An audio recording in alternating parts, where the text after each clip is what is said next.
हमें पहली क्लास जो हमने रिलेटिव प्रोनाउन की थी वो हमारे बड़े काम आएगी यहाँ पे, ठीक है। तो इट इज़ आई और इट इज़ मी, दोनों में से कौन सा करेक्ट है या दोनों ही करेक्ट हैं, आज हमें ना ये सीखना है। बात वही है सभी की सभी। देखिए आइए स्टेटमेंट पर, मैंने यहाँ पर दो स्टेटमेंट लिखता हूँ। पहला मैंने लिखा it is I who you met there a year ago. फिर मैं सेकंड स्टेटमेंट यहाँ पे लिख देता हूँ इट इज़ आई हु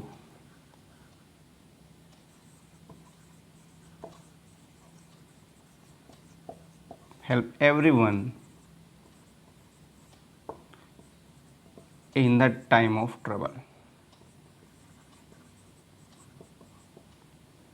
देखिए ये दो स्टेटमेंट आपके सामने लिखे हुए हैं, इन दोनों स्टेटमेंट में हमें पता लगाना है कि इट इज़ आई करेक्ट है कि नहीं है, ठीक है। इट इज़ मी आएगा कि इट इज़ आई आएगा, ये आज हमें यहाँ से पढ़ना है। देखिए अगर आपको पता हो कि ये जो हूँ हमने यहाँ पे लिखा हुआ है ये आई के लिए लिखा गया रिलेटिव प्रोनाउन है। अभी हमने रिलेटिव प्रोनाउन में पढ़ा था, रिलेटिव प्रोनाउन अपने से पहले दिए गए नाउन या प्रोनाउन के लिए रिलेट किए जाते हैं। ये बात क्लियर है इतनी, ठीक है। अब हम फिर आगे बढ़े, एक क्लोज हमें दे रखी है ये। अब हमें इतना भी पता था कि ये जो हमारी सबऑर्डिनेट क्लॉज है जिसे हम एडजेक्टिव क्लॉज बोलते हैं, यदि इसमें सब्जेक्ट दिया गया हो और कोई ऑब्जेक्ट मिस हो, जैसा कि यहाँ पे मीट का ऑब्जेक्ट मिस है, ठीक है, तो हम इस हु या हुम को चेक करते हैं कि यहाँ पे हम हु लिखें या हुम लिखें, ठीक है। यदि इतनी बात समझ में नहीं आती तो ध्यान रखना, आज के बाद जब भी आपको रिलेटिव प्रोनाउन के रूप में हो या हुम का सिलेक्शन करना हो कि आप क्या लिखेंगे, तो ये पक्की बात है कि यहाँ पे आपको एंटीसीडेंट दिया गया होगा इस क्लोज में, ठीक है। तो एक क्लोज तो आपकी यहाँ पे होगी जो मेन क्लोज होती है, ठीक है, मैं यहाँ पे मेंशन कर देता हूँ मेन क्लोज। और एक क्लोज आपको यहाँ पे मिलेगी जो सबऑर्डिनेट क्लोज होती है। कौन सी होती है? Subordinate close. अब इस क्लोज में आप चेक करेंगे कि यदि ये वाली क्लोज वर्ब से स्टार्ट है, किससे स्टार्ट है? वर्ब से, तब तो आप यूज़ करेंगे हु का, क्योंकि हमें सब्जेक्ट चाहिए तो हम हु लिख लेंगे, क्योंकि वो जो एंटीसीडेंट यहाँ पर लिखा गया होगा कोई भी नाउन या प्रोनाउन, वही इस क्लोज का क्या होगा? सब्जेक्ट होगा। तो वो सब्जेक्टिव केस में होगा तो हम उसे क्या लिख लेंगे यहाँ पे? उसकी जगह पे हो। क्लियर हो गई बात? लेकिन यदि यही क्लोज हमारी किसी सब्जेक्ट से स्टार्ट हो, देखो वैसे रटने की बात है, मैं इन्हें बताना चाहता नहीं हूँ, लेकिन यदि आप ऐसे याद रखना चाहते हो तो ऐसे याद रख लो।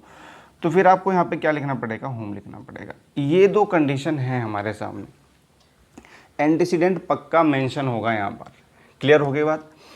अब कुछ और बात एडवांस पढ़ेंगे, पहले यहाँ से हम चेक कर लेते हैं, क्योंकि बहुत से लोगों को भी कन्फ्यूज़न ये है कि यदि कोई आपसे मैं हूँ कि इंग्लिश पूछ लेता है तो आप क्या करते हैं कि वहाँ पे आपने रटा हुआ होता है इट इज़ आई, तो बच्चे पूछते हैं कि it's me, it is me, ये करेक्ट नहीं है।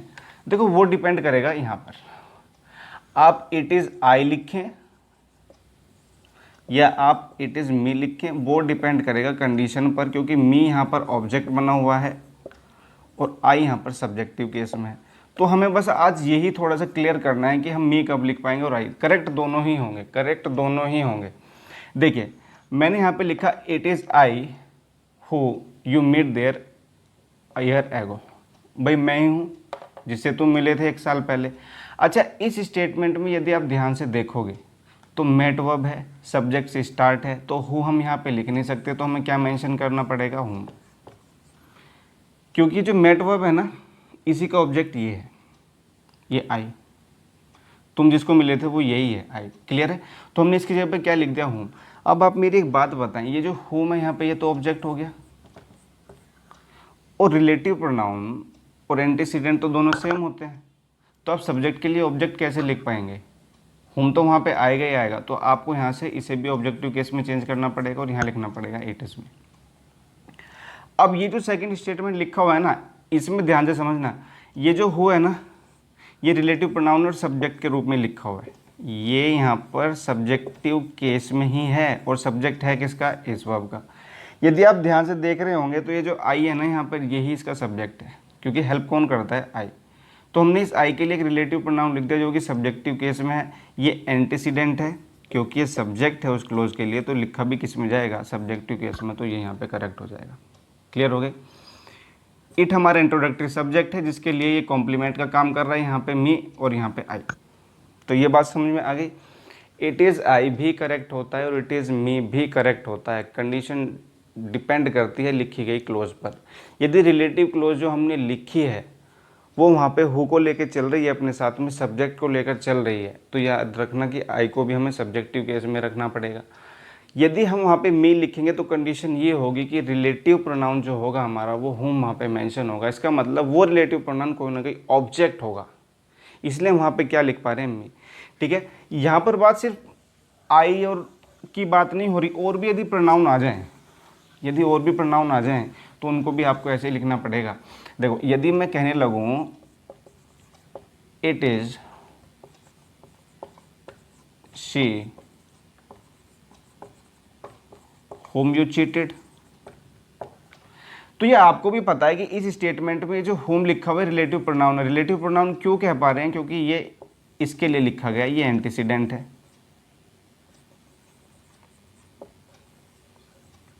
ये एंटीसीडेंट है। दूसरी बात, ये जो whom इसलिए हमने लिखा है क्योंकि चीट वर्ब का ऑब्जेक्ट मिस है। अच्छा, वो ऑब्जेक्ट यही है भाई, चीट किसको किया गया, इसी को तो किया गया। ठीक है, इसी को तो चीट किया गया।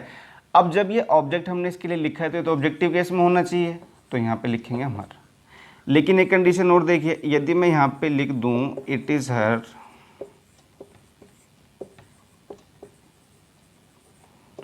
Who is very intelligent, who is very intelligent. अब इस कंडीशन में ना ये क्लोज सब्जेक्ट से स्टार्ट है, इसके हमें सब्जेक्ट की ज़रूरत है, और इंटेलिजेंट है कौन, ये है। इसके लिए हमने रिलेटिव प्रोनाउन लिखा है जो कि हु ही हम लिखेंगे, सब्जेक्टिव केस में है। तो जो हमने एंटीसीडेंट लिखा हुआ ये भी कौन से केस में है, अपने सब्जेक्टिव केस में होना चाहिए। तो आप इस हर को यहाँ से हटाएंगे और क्या लिख देंगे, यहाँ पर शी मेंशन करेंगे। तो इट के बाद कॉम्प्लीमेंट बनाकर जब भी आपको प्रोनाउन लिखते हैं ना, फिर बाद में रिलेटिव क्लोज लिखेंगे उसके लिए। रिलेटिव क्लोज जब आप लिखेंगे तो याद रखना वो रिलेटिव क्लोज यदि हु से स्टार्ट हो रही है या लिखा गया रिलेटिव प्रोनाउन कोई सब्जेक्ट है, तो वो प्रोनाउन जो एंटीसीडेंट है वो भी सब्जेक्टिव केस में होना चाहिए। यदि लिखा गया रिलेटिव प्रोनाउन ऑब्जेक्टिव केस में है तो प्रोनाउन भी किस में होना चाहिए, ऑब्जेक्टिव केस में। तो इट इज़ आई भी करेक्ट होता है और इट इज़ मी भी करेक्ट होता है। इस चीज़ में फंसने की ज़रूरत नहीं है। यदि हमने वहाँ पे मी लिखा हुआ है तो ये बात पक्की है कि जो स्पीकर है वो कहीं ना कहीं ऑब्जेक्ट है, जो अब एक्शन हुआ है उसका क्या है, कहीं ना कहीं ऑब्जेक्ट। अब आप मुझे लेके चलिए, यदि मैं हूँ कि आपको इंग्लिश बताने लगूँ, मैं कहने लगूँ कि मैं हूँ जिसने उसको पीटा था, तो इट इज़ आई ही बोलूँगा। मैं आई इसलिए बोलूँगा क्योंकि मैं खुद डूअर हूँ उस एक्शन का, तो मैं आई बोलूँगा। लेकिन यदि मैं बात थोड़ी घुमा दूँ, मैं ये कह लूँगा मैं हूँ जो पिटा था, तो मैं क्या हो गया, रिसीवर हो गया, ऑब्जेक्ट हो गया हमें, तो मुझे इट इज़ मी ही लिखना पड़ेगा। तो याद रखना इट इज़ आई भी करेक्ट होता है और इट इज़ मी भी करेक्ट, इट इज़ शी भी करेक्ट, इट इज़ हर भी करेक्ट। लिखे गए प्रोनाउन अपने सब्जेक्टिव केस में भी लिखे हो सकते हैं और ऑब्जेक्टिव में, वो डिपेंड करता है हमारे रिलेटिव क्लोज पर। ठीक है, अब एक बात और है कि जब हम रिलेटिव प्रोनाउन लिख रहे होते हैं, ठीक है, तो उसमें हम वर्ब का ध्यान कैसे रखें रिलेटिव क्लोज में। मान लिया आपने यहाँ पे कोई रिलेटिव प्रोनाउन लिखा, हु लिखा, हुम लिखा, दैट लिखा, क्योंकि अभी तक हमने हु और हुम को ही पढ़ा है, और यहाँ पे कोई एंटीसीडेंट है, ठीक है, और ये प्लूरल भी हो सकता है, ये सिंगुलर भी हो सकता है। तो याद रखना ये जो आप क्लोज लिखोगे इसमें जो आप वर्ब का यूज़ करोगे ना, ये वर्ब इस एंटीसीडेंट के अकॉर्डिंग ही लिखना हमेशा, एंटीसीडेंट के अकॉर्डिंग। यदि मैं कहने लगूँ it is I who is helping everyone, ठीक है, तो एक क्लोज तो हमारी ये मेन क्लोज है, और जिस क्लोज के साथ कंजक्शन लगता है वो कभी भी क्लोज हमारी मेन क्लोज नहीं होती, वो सबऑर्डिनेट क्लोज होती है। ठीक है, तो ये सबऑर्डिनेट क्लोज में हमारी एडजेक्टिव क्लोज लिखी हुई है।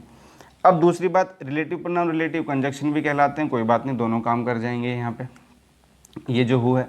अच्छा, आई के लिए हमने हु को मेंशन किया है, इसे हम यहाँ पे लिख देते हैं रिलेटिव प्रोनाउन आरपी, ये कहलाएगा हमारे यहाँ पे एंटीसीडेंट। तो हमने हु लिखा है आई की जगह पर, तो सब्जेक्ट तो हमारा आई हुआ ना इस क्लोज के लिए, तो एंटीसीडेंट के अकॉर्डिंग जब आप वर्ब लिखेंगे तो यहाँ पे इज नहीं आ पाएगा, आपको क्या मेंशन करना पड़ेगा, एम।